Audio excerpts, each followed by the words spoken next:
Sjæl, og det bevarede han til det sidste, indtil han døde. Og det er bare noget, jeg kan forholde mig til, at have den der barnlige sjæl. Det er noget, jeg gerne selv vil bevare.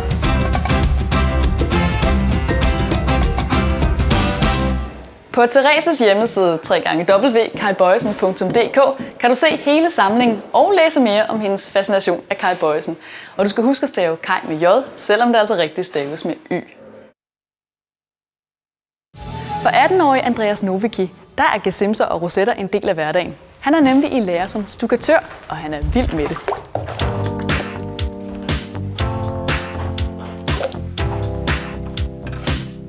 Det er jo fedt nok at være stukkatør, fordi når du så fortæller det, hvis du møder nye mennesker eller sådan noget, så tit så er det bare sådan en ting, jeg tømmer, fint nok, så dør samtalen der, ikke? Fordi det ved folk, folk ved, hvad de laver. Som stukkatør, der er det jo meget anderledes. Folk aner jo ikke, hvordan processen kører.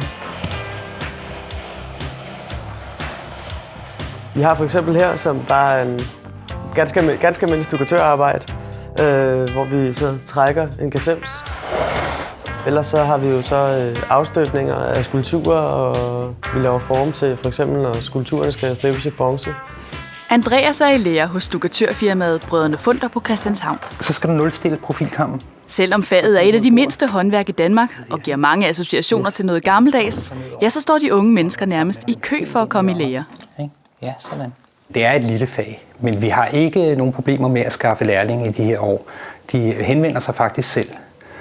Så vi kan jo ikke have mange lærlinge. Vi har 2 lærlinge i gang her, som kører med et par års mellemrum, og da det tager knap 4 år at uddanne, så er der et vist interval imellem, at vi tager lærlinge.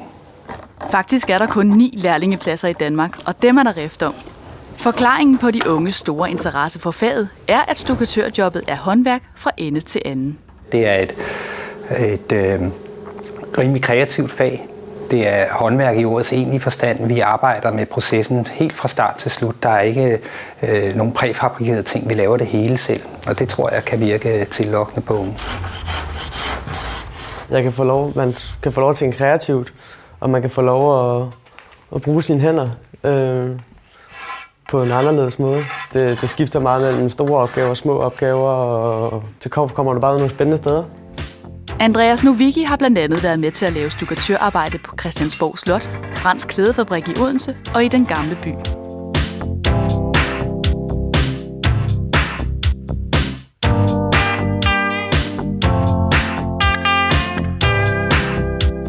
Den unge lærling har trods begejstringen for arbejdet ikke selv stuk derhjemme, men det er der en helt naturlig forklaring på. Jamen, jeg bor til leje lige for tiden, så det er ikke noget, jeg gider at rigtig bruge tid på, men når nu jeg får købt mig en lejlighed en dag, så skal der vel nogle ordentlige stuklofter op.